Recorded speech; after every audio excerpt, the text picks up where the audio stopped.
Assalamualaikum, kali ini saya dan teman kelompok saya akan menjelaskan satu materi untuk tugas UTS Bahasa Korea di semester 3.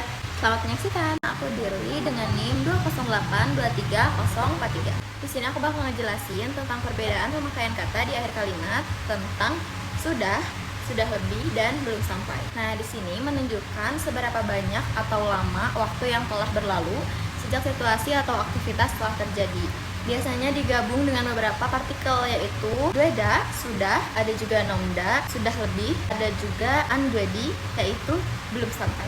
Ini untuk contoh dari perbedaan pemakaian katanya. Nah, ini untuk sudah 10 tahun pakainya dueda. Ini untuk yang sudah lebih dari 10 tahun pakainya nomda. Yang ini belum 10 tahun pakainya andwedi.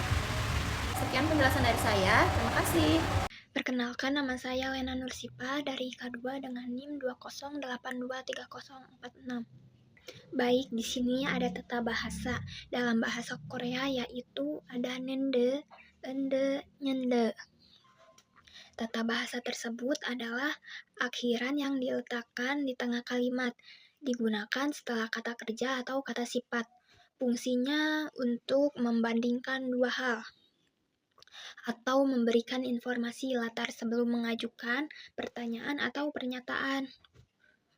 Terus membuat kalimat terdengar lebih lembut dan natural dibandingkan bertanya secara langsung. Berikutnya ada aturan penggunaan atau penulisan. Di sini ada kondisi kata sebelumnya, akhiran yang digunakan kata kerja, bentuk lampau nende, kata sifat dengan bacim konsonan terakhir ende, kata sifat tanpa bacim vokal terakhir nyende. Di sini juga ada contoh kalimat dan penjelasannya. Contoh pertama yaitu Seoul pada bulan Agustus paling panas. Kalau Tokyo kapan paling panas?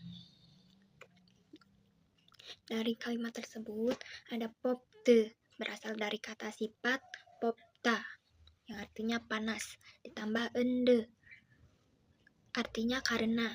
Nah, dari popta ada bacim pada bentuk dasar pou.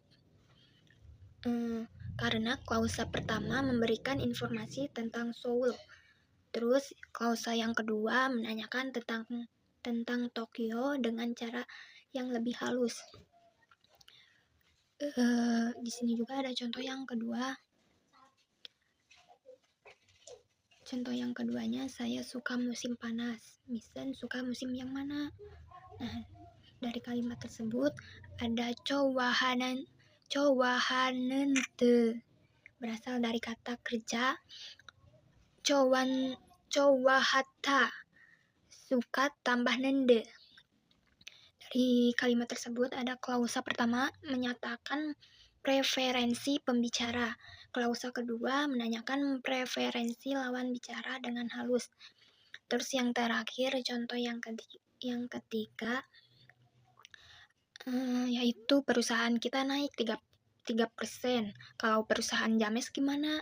Nah, dari kalimat tersebut ada ulanente dari kata kerja ulta, artinya naik, bentuk lampau tambah nende. Dari kalimat tersebut, klausa pertama memberikan fakta, klausa kedua menanyakan keadaan lain sebagai perbandingan.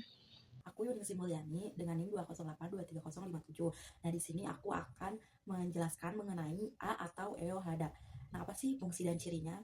Nah, fungsi dari A atau EOHADA ini digunakan untuk menyatakan atau mengekspresikan perasaan emosi atau kondisi orang ketiga berdasarkan kata sifat, tidak digunakan untuk diri sendiri. Nah, ciri-cirinya itu yang pertama gabungan dengan kata sifat, yang kedua kalimat berbentuk semiformal, yang ketiga kosakata berakhiran hada tidak berubah saat digunakan dengan a atau eo hada. Nah, di sini ada contohnya. Yang pertama ada musheo hada yang maknanya itu merasa takut. Yang kedua contohnya ada bukeoreo hada yang bermakna merasa malu. Yang ketiga contohnya gipeo hada merasa senang. Terus yang terakhir contohnya gigon hae hada merasa lelah. Nah, berikut adalah contoh-contohnya. Kenalkan, di sini saya Maisara Salsabila dengan NIM 208233033. Di sini saya akan sedikit menerangkan materi dengan pembahasan ilyogo atau iyogo atau yang dibahasa Indonesiakan dengan untuk. Nah, di sini partikel iyogo atau ilyogo dalam bahasa Korea digunakan untuk menyatakan tujuan dari suatu tindakan dalam bahasa Indonesia. Ini sering diartikan sebagai untuk. Nah, di sini ada aturan penulisannya sederhana. Yang satu, gunakan ilyogo jika kata kerja berakhiran dengan konsonan atau ada bacin. Dan yang kedua, gunakan iyogo jika kata kerja berakhiran dengan vokal atau tidak ada bacin. Nah, di sini di bawah ada contoh kalimat. Kalimat yang pertama, Hanggukyo gungbuhalyogo. Yang klausa 1 dan klausa keduanya Hangguki wasoyo, yang diartikan datang ke Korea untuk belajar bahasa Korea atau tujuan datang ke Korea adalah belajar bahasa Korea. Dan contoh yang kedua, Yohang Elgelyogo, klausa 1 dan klausa keduanya Osel sasoyo, yang diartikan membeli baju untuk pergi liburan atau tujuan membeli baju untuk pergi liburan. Dan di sini ada contoh yang ketiga, Jingu Gejelyogo, klausa 1 dan yang klausa keduanya Sang ilkei kelel mandel esoyo, yang artinya membuat kue ulang tahun untuk diberikan kepada teman. Tujuan membuat kue ulang tahun adalah untuk diberikan kepada teman. Jadi, klausa pertama dengan ilyogo atau iyogo menunjukkan tujuan, dan klausa kedua adalah tindakan yang dilakukan untuk mencapai tujuan tersebut. Perkenalkan, nama saya Muhammad Akbar Ginastiar dengan NIM 208232212. Di sini saya akan menjelaskan tentang get gunyo. Adapun fungsi dari get gunyo ini digunakan untuk memprediksi perasaan atau situasi orang lain setelah mendengar cerita atau melihat dalam suatu keadaan. Nah, si get gunyo ini juga memiliki makna dari get gunyo ini mirip dengan pasti ya atau sepertinya dalam bahasa Indonesia. Nah, adapun contoh dari get gunyo ada modu mo get gunyo. Nah, ini tuh memiliki arti gitu dalam bahasa Indonesia. Pasti semua orang berkumpul ya.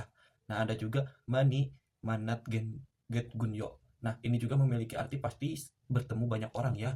Nah, ada juga yang dicontohkan oleh saya yang terakhir itu baiga gopeo get gunyo. Nah, ada juga contoh selanjutnya yaitu baiga gope get gunyo. Nah, ini tuh memiliki arti pasti lapar ya. Nah, sekian yang dapat saya sampaikan tentang get gunyo. Ada beberapa contoh yang bisa saya sampaikan. Sekian dari kelompok kami atas penjelasan materi tersebut. Mohon maaf jikalau masih ada kata yang kurang tepat karena di sini kita sedang belajar juga. Sekian dan terima kasih. Assalamualaikum warahmatullahi wabarakatuh. Dah.